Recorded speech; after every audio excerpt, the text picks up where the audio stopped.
This is Minecraft Hardcore. If I die in game, I die in real life. My goal this episode is to build a 6 starter base, and my goal for this channel is to hit 1,000 subs by the end of this year, so if you enjoyed this video, please consider hitting subscribe.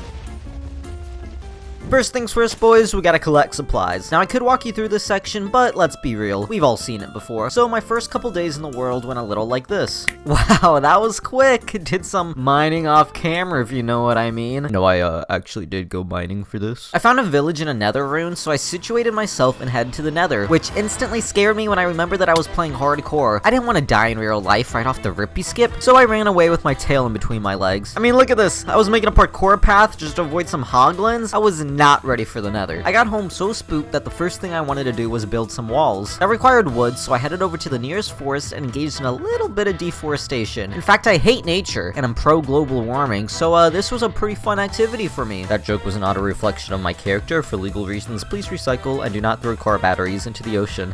For my starter base, I want to upgrade this village into a way cooler one. To do that, I had to first lay out the perimeter. I went with a simple wall design where I just stack oak and put fences on top as if they were little spikes. In reality, this just made leaving and entering my village very annoying for me, but with my wall looking nice, my confidence rose and I headed back to the nether to hopefully get some wither skulls. Here, I almost instantly die. You can tell how worried I was because I paused the game to think of how I could get out of this situation. I was boxed in with 5 hoglins chasing me down. I was right to be scared of those bastards. I fired off all the neurons in my brain and came up with a flawless, perfect 500 IQ strategy. Run. I sprinted through them and to my surprise actually survived. I wish I could say that was my last near-death experience, but I still had a few near heart attacks awaiting me. I found a fortress and the lava in the hallway was super bugged out. It wasn't flowing until I triggered a block update by placing a block next to it. I was getting a bit impatient with how long lava takes to move in this game and promptly walked straight into it. With my butt aflame, I devoured one of my 3 golden apples to make sure I wouldn't die. There goes my apple, along with my pride. I don't know if this is a common experience or I'm just super unlucky, but I swear Minecraft knows when you get 2 skulls and makes the 3rd one super hard to get. I got my first 2 skulls within like 20 minutes and then spent over an hour just trying to get the 3rd one. It took so long I ran out of food. I had to shove some mushrooms in a bowl to make some chunky mushroom soup. And all the way back home and get more steak. On my way back, I had a great plan to trade with some piglins. Just wait to see what happens next. No, seriously, wait, I have something else to say first. I'm sure you're like, Katie, this is the first episode of a hardcore world. Why are you so dead set on getting these skulls? I don't know why you became a New Yorker for a second there, but moving on. I have big plans, baby. Too big for your little baby head to understand. Yeah, that's right. I wasn't using baby in an endearing way. I was calling you a little goo goo gaga baby. I'm going to need a lot of blocks and tear down this whole village. So before I even get started, I want a beacon with haste. As punishment for making fun of you, I got smacked up good by this piglin. I mean, I really didn't know they did this much damage. I backed up quickly, surviving with just 1.5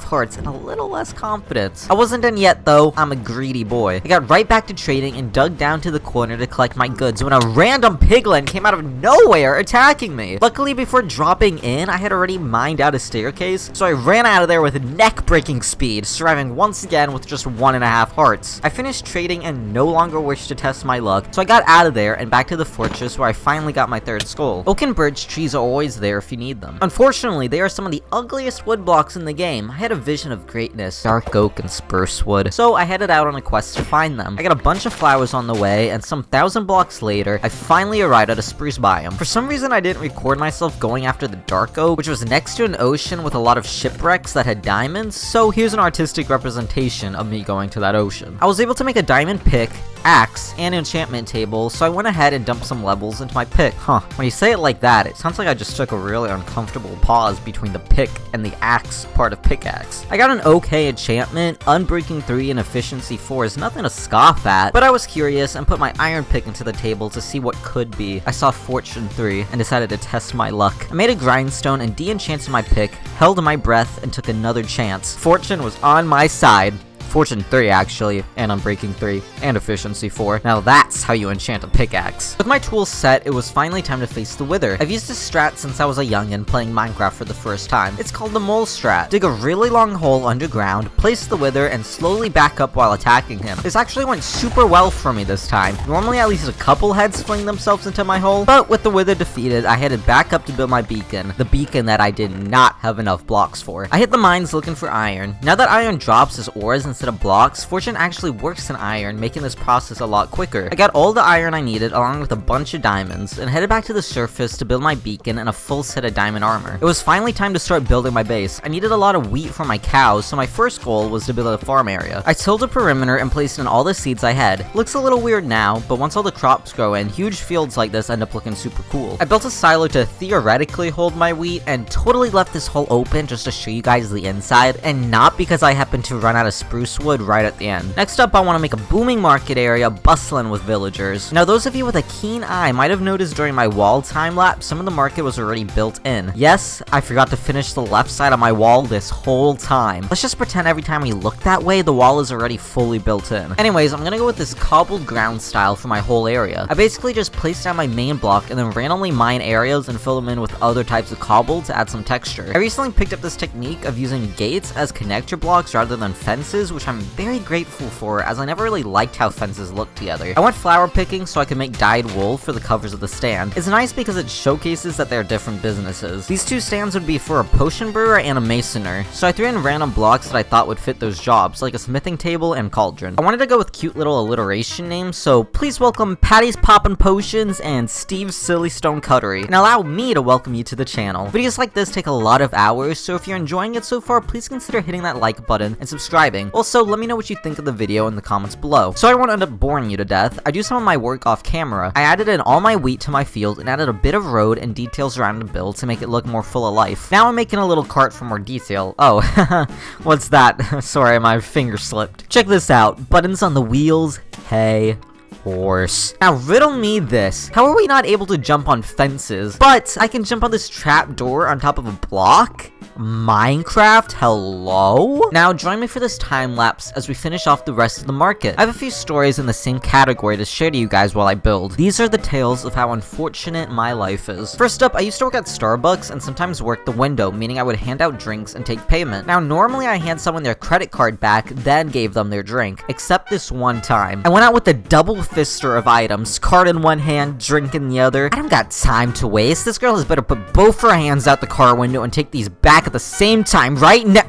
Oh. I looked down and saw this girl had only one arm. I awkwardly held both items out as I couldn't back down now. Once she retrieved both, I said, "Thank you for coming," and reconsidered my life choices. Wow, look at that, my market's done. Next up, I was starting to have a bit of a chest monster happening at my home base. I no longer put them inside, rather all my stuff began spilling out, so I needed to build a larger house. This began the start of my homing section. Building this house went a little like this. Bing bong, bing bing bong. I made these really beautiful windows with redstone lamps inside. This, however, took up so much room on the interior since I also needed a layer for redstone blocks to power them that I hardly had room for too much storage. I was able to cram these single chests in the middle for items that I wouldn't have too much of, and it ended up being more than enough for the first video. Good luck, future me. I then wanted an enchantment area and saw a nice cliff overlooking the village. The thought is that enchanting is a bit witch-like, so whoever the enchanter is would be shunned from the village. So I made the staircase up to it run down as if no one uses it. I built up the stone to a rundown ruin with this tree growing through it. During this whole process, I kept noticing this raid group down below. They were too far to attack me, but I kept giving them mad side-eye since I did not want to attack the banner guy and have a raid happen on my village. I fought those big bull guys before, they aren't fun. I finally decided to deal with them and noticed this little hole and masterfully led the banner guy into it so that I wouldn't have to kill him. Have fun down there, buddy. There was this big spot of open land. Well, I mean, it wasn't totally open, there were trees, but I think it's kind of lame to just leave natural trees around the village, so I tore them down and began working on a campground. I hate making custom trees, but I stuck to it, making big ones, tiny ones, even tinier ones, where I literally used fences for the bark. Added in a tent, and I know I made this fire pit in my last video, 100 Days in Skyblock, check it out after this one, but I loved it so much I redid it in this world. With the addition of a bunch of plants and rocks, the campsite was complete. The village was right next to this really cool lake, so I thought it would make sense to make a big part of this village's economy come from fishing. This means I needed to add a fishing hut and a dock. Cue the time-lapse story part 2. Now this also happened while I was working at Starbucks in the drive-thru. My coworker was next to me and no one was in line to take their order, so I said to her, "Bob your head with me." I began bobbing my head and looked over to her to see no bobs. I had planned out a funny little joke where once we both bobbed our heads together, I would say, now we're vibing. Like a complete fool, I didn't stop. Nay, I pressed on. I said to her, "You're not bobbing." She turned to me and said, "I have neck problems. I can't bob my head." I've seen a lot of people use campfires as roofs, so I copied that idea, and to be completely honest, Minecraft, please fix the bottom of the campfire texture pack. It's ugly, hideous, atrocious, other words that I would know if I was a bit smarter, but I wasn't about to rip it out, and I mean, it does look nice from afar, so I literally use it again later. Don't mind me complaining. You know what else really irks me though? How good some people are at building in this game. I looked up boats for inspiration, and look at this! These people had the idea to put an actual boat in a little boat so that the oars would stick out. Screw you. I did then copy that exact design. Link to the tutorial in the description. All that was left was a tavern. After a long day of mining, what's better than going to the tavern for a sweet taste of liquor? I don't drink, but I can like imagine that'd be something miners would want to do. Any hardcore miners listening in right now? You into drinking? Wait, miners as in the people who mine, coal, not children.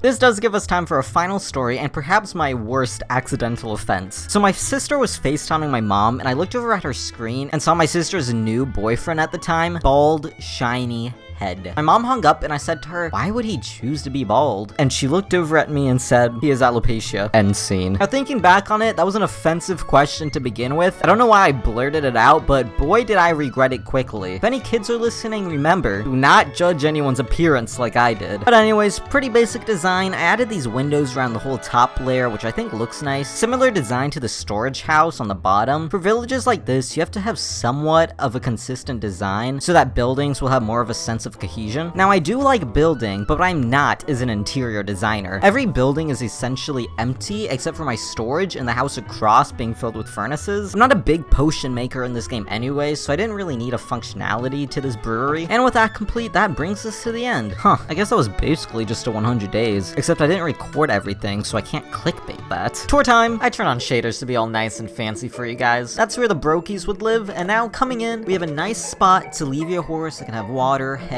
signs to tell you where you're going, except do not look at it from the side. Minecraft fixed that. Then we have defense towers for all the guards that I don't have, and you can look over at our brokies out there who are not in the village. Next up is our tavern for a nice cold, don't go in there.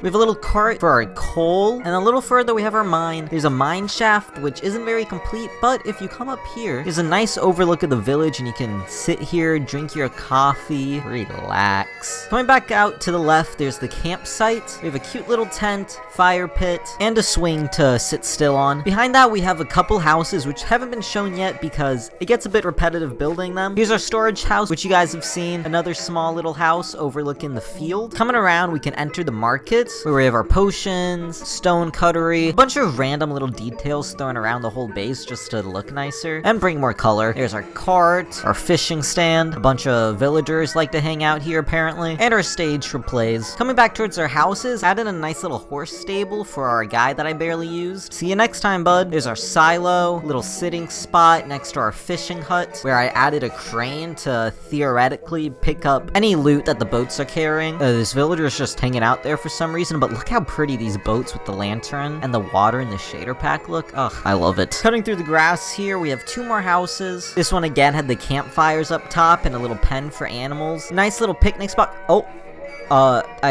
I didn't put that there to remind you guys to like. Anyways, heading up top, we got our enchantment area with our anvil, grindstone, all that good stuff. And if we come back down here, we have this nice overview with this beautiful big boat. I don't know how to make a boat. I'll just sink down here. Don't mind me. But if you guys enjoyed this video, please remember to like and subscribe. Check out the view during nighttime. Oh, just all the lightings. Wow, beautiful. Peace.